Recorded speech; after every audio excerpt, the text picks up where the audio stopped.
কল্পনা করুন ২০০৩ সালের মার্চ মাসে ইরাকের একটা ছোট্ট গ্রামে রাতের অন্ধকারে একজন রহস্যময় মানুষ আন্ডারগ্রাউন্ড গর্তে লুকিয়ে আছে এবং তার উপরের অংশ ফোম দিয়ে ঢাকা এবং হঠাৎ করেই পুরো গ্রামে রাস্তার বাতি নিভে যায়।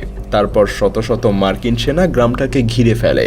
তাদের মধ্যে একজন সেনা গর্তের কাছে গিয়ে একটা রশি খুঁজে পায়, যেটা একটা লুকানো ফাঁকা গেটের দিকে নিয়ে যাচ্ছিল। ফাঁকাটা খোলার পর তারা গ্রেনেড ফেলতে পুরোপুরি প্রস্তুত হয়ে যায়, কিন্তু সেই মুহূর্তে সবাই থমকে যায়, কারণ গর্ত থেকে দুটো হাত বের হয়ে আসে। এরপর এক দাড়িওয়ালা পুরুষ উপরে উঠে এসে হাত তুলে বলে, আমার নাম সাদ্দাম হোসেন, আমি ইরাকের প্রেসিডেন্ট এবং আমি আলোচনা করতে চাই। এই পরিস্থিতি দেখে মার্কিন সেনারা তাকে ধরে ফেলে। মার্কিন প্রেসিডেন্ট জর্জ ডব্লিউ বুশ আনন্দিত হয়ে ঘোষণা দেয়, লেডিস অ্যান্ড জেন্টলম্যান, আমরা তাকে ধরে ফেলেছি। আপনি হয়তো সাদ্দাম হোসেনের লুকানোর জায়গার এই গল্পটা শুনেছেন ইন্টারনেটে ঘুরে বেড়ানো অসংখ্য ছোট ভিডিও বা মিমের মাধ্যমে, অথবা আপনি হয়তো মনে করছেন আপনি পুরো ঘটনাটাই জানেন। তবে আমি নিশ্চিত আপনি কখনোই পুরোপুরি এই গল্পটা শোনেননি, কারণ এতদিন এই ঘটনাটা লুকিয়ে রাখা হয়েছিল। সুতরাং এই ভিডিওতে আমরা আপনাদেরকে জানাবো কিভাবে সাদ্দাম হোসেনকে নির্মমভাবে লুকানো গুহা থেকে গ্রেফতার করা হয় এবং ফাঁসি দেয়া হয়। সাদ্দাম হোসেনকে গ্রেফতার করার জন্য আমেরিকা এবং তার মিত্ররা তাদের অভিযান শুরু করে ২০০৩ সালের মার্চে, যখন কিনা তারা ইরাক আক্রমণ করে। মার্কিন প্রেসিডেন্ট জর্জ বুশ ঘোষণা করেন, প্রিয় দেশবাসী, আজ থেকে আমেরিকা এবং তার সহযোগী বাহিনী ইরাকের বিরুদ্ধে যুদ্ধ ঘোষণা করছে, ইরাককে অস্ত্রহীন করতে এবং তাদের জনগণকে মুক্ত করতে এবং পৃথিবীকে গুরুতর বিপদ থেকে রক্ষা করতে। মার্কিন যুক্তরাষ্ট্র একটা কোয়ালিশ গঠন করে ইরাকের প্রেসিডেন্ট সাদ্দাম হোসেনকে উৎখাত করার জন্য। তাদের দাবি ছিল যে সাদ্দাম হোসেন গোপনে মারণাস্ত্র লুকিয়ে রেখেছেন। Saddam Hussein now has weapons of mass destruction. যদিও আজকের দিন পর্যন্ত তাদের এই দাবি সত্য বলে প্রমাণিত হয়নি, অথচ মার্কিন প্রেসিডেন্ট তখন সারা পৃথিবীকে জানিয়ে দেয় এটা নিশ্চিত যে সাদ্দাম হোসেন মারণাস্ত্রের ভান্ডার গড়ে তুলেছেন। অথচ পরবর্তীতে এই দাবি মিথ্যা প্রমাণিত হয়, কারণ সেই সময়টাতে মার্কিন বাহিনী ইরাকের মধ্যে প্রবেশ করে।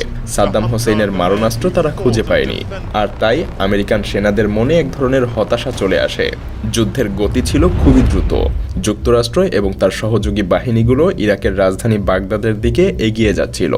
দুঃখজনকভাবে মাত্র ৩ সপ্তাহে বাগদাদ আমেরিকান বাহিনীদের কাছে পরাজিত হয়ে যায়, কিন্তু সাদ্দাম হোসেন তখনও অদৃশ্য। বাগদাদ পতনের পর আমেরিকান সেনারা শহরের মাঝখানে একটা বিশাল সাদ্দাম হোসেনের স্মৃতিস্তম্ভের সামনে গিয়ে তারা বিজয় ঘোষণা করে। আমেরিকান সেনারা প্রথমে সেখানে তাদের পতাকা উত্তোলন করে, যা ইরাকিদের মধ্যে এক ধরনের ক্ষোভ সৃষ্টি করে। এতে তারা বুঝতে পারে যে এটা মূলত আমেরিকার দখলদারিত্বের সূত্রপাত, তাই তারা দ্রুত তাদের পতাকা পরিবর্তন করে ইরাকি পতাকা উড়ায়। কিন্তু সাদ্দাম হোসেন তখনও অদৃশ্য। তখন সাদ্দাম হোসেন এবং তার শীর্ষ কর্মকর্তাদের খুঁজে বের করাই ছিল মার্কিন সেনাবাহিনীর প্রধান কাজ। আর তাই এরপর সাদ্দাম হোসেন এবং তার শাসন ব্যবস্থার উচ্চপদস্থ কর্মকর্তাদের খুঁজে বের করার জন্য এক বিশেষ প্লেইং কার্ড তৈরি করা হয়। এই কার্ডে ছিল সাদ্দাম এবং তার শাসনের ৫২ জন সবথেকে শীর্ষ কর্মকর্তার ছবি, যাতে করে মার্কিন সেনারা সহজেই তাদেরকে চিহ্নিত করতে পারে। আর সাদ্দাম হোসেন ছিল এই তালিকার একদম শীর্ষে। তার ২ ছেলে উদয় এবং কুশাই ছিল পরের সিরিয়ালে। প্রচণ্ডভাবে মার্কিন সেনাবাহিনী সাদ্দাম হোসেনকে খুঁজে পাওয়ার জন্য অভিযান চালাতে থাকে। এভাবেই কিছু মাস চলে যায়। মার্কিন বাহিনী একের পর এক অপারেশন চালায়, কিন্তু সাদ্দামের অবস্থান সম্পর্কে তখনও কোনো খোঁজ পাওয়া যায় না। এমন অবস্থায় মার্কিন সরকার সাদ্দামের ২ ছেলে উদয় এবং কুশাইয়ের জন্য $১৫ মিলিয়ন এবং সাদ্দামের জন্য $২৫ মিলিয়ন পুরস্কার ঘোষণা করে। এটা ছিল মূলত একটা বড় ধরনের প্রলোভন।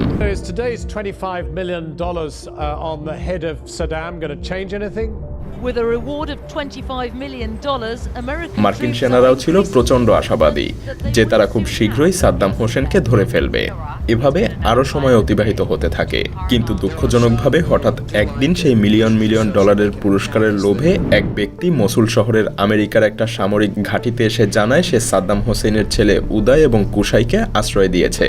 যদিও মার্কিন সেনারা বিশ্বাস না করা সত্ত্বেও পরদিন ওই ব্যক্তির বাড়িতে অভিযান চালায়। আর এই অভিযানে তারা চমকে ওঠে, কারণ তারা সেখানে সাদ্দামের ২ ছেলে উদয় এবং কুশাইকে খুঁজেও পায়। কিন্তু সাদ্দাম হোসেনের ২ ছেলে শান্তিপূর্ণভাবে স্যারেন্ডার করতে চায়নি, আর তাই তখন আমেরিকান বাহিনী তাদের উপর গুলি ছুড়তে থাকে। মার্কিন বাহিনী তাদের উপর প্রতিরোধের জন্য আরও সেনা পাঠায় এবং তাদের উপরে আক্রমণের তীব্রতা আরও বাড়িয়ে দেয়। শেষ পর্যন্ত দুই ভাই নির্মমভাবে নিহত হয়। Everybody agrees that it would have been better if the brothers had been captured alive. I would never consider this a failure. Our mission is to find, kill, or capture. তবে দুই ছেলেকে হারানোর পরেও সাদ্দামের অবস্থান সম্পর্কে তখনও কোনো তথ্য পাওয়া যায়নি যে সে জীবিত আছে নাকি মৃত। সাদ্দাম হোসেন দুই ছেলেকে হারানোর পরেই প্রচণ্ড দুঃখ এবং ক্ষোভ নিয়ে একটা অডিও টেপ প্রকাশ করেন, যাতে তিনি তার দুই ছেলেকে হারানোর শোক প্রকাশ করছিলেন। এই টেপটা সাদ্দামের জীবিত থাকারই প্রমাণ হয়ে ওঠে এবং এই ঘটনার মাধ্যমেই এক নতুন সূত্র আসে আমেরিকান সেনাবাহিনীর হাতে। হ্যাঁ, এই ঘটনায় নিশ্চিত করে দেয় যে সাদ্দাম হোসেন তখনও জীবিত ছিল এবং তার অবস্থান জানানো ব্যক্তিকে পুরস্কার প্রদান করা হবে বলে ঘোষণা দেয় America. Powell today approved the payment of $30 million reward to the individual who provided the critical piece of information. মার্কিন সরকার $30 মিলিয়ন পুরস্কার প্রদান করবে বলে ঘোষণা দিয়েছিল তখন। আর এই পুরস্কারের লোভেই অনেক ইরাকি জনগণ বিভিন্ন গোপন তথ্য আমেরিকান বাহিনীর হাতে পৌঁছে দিতে থাকে। এমনকি একসময় সাদ্দাম হোসেনের কিছু কিছু ব্যক্তিগত বডিগার্ড এবং তাদের সহযোগীরাও সাদ্দাম হোসেনের অবস্থান সম্পর্কে গুরুত্বপূর্ণ তথ্য দিয়ে দিয়েছিল আমেরিকান বাহিনীর হাতে। এবং এই তথ্য অনুযায়ী সাদ্দাম হোসেনের লুকানোর স্থান ছিল আদ-দাওর নামের একটা ছোট্ট গ্রামে। অতি দ্রুত মার্কিন বাহিনী এই গ্রামে অভিযান চালায় এবং সাদ্দাম হোসেনের অবস্থান খুঁজে বের করতে তারা দুটো ফার্ম হাউস পরীক্ষা করে, কিন্তু তারা কিছুই খুঁজে পায়নি। তবে শেষ পর্যন্ত মোহাম্মদ ইব্রাহিম নামে এক ব্যক্তি একটা ফাঁকা গেটের দিকে ইঙ্গিত করে, যেখানে মূলত সাদ্দাম হোসেনই লুকিয়েছিলেন। আর এভাবেই অবশেষে সাদ্দাম হোসেন ধরা পড়ে এবং মার্কিন সেনারা তাকে জীবিত ধরতে সক্ষম হয়। আর সেই সাথে মার্কিন প্রেসিডেন্ট ঘোষণা দেয়, Ladies and gentlemen, we got him. হ্যাঁ, এভাবেই সাদ্দাম হোসেন ধরা পড়েন এবং তার গা ঢাকা দেওয়ার ঘটনা আধুনিক ইতিহাসে একটা অন্যতম গল্প হয়ে ওঠে, যেটা এতদিন গোপনই ছিল। দুঃখজনকভাবে সাদ্দাম হোসেন ধরা পড়ার পরেও মার্কিন বাহিনী ইরাক যুদ্ধ শেষ হয়নি, বরং ইরাক দিনের পর দিন আরও ধ্বংসের দ্বারপ্রান্তে পা বাড়াতে থাকে। আর বর্তমানে ইরাকের কি অবস্থা তা আমরা সবাই জানি। যদিও আমেরিকা এবং তার মিত্ররা যে অজুহাতে সাদ্দাম হোসেনকে গ্রেফতার করে ফাঁসিতে ঝুলিয়েছে সেটা আজ পুরো পৃথিবীবাসীর সামনে মিথ্যা প্রমাণিত হয়েছে, আর শেষ হয়ে গিয়েছে ইরাক।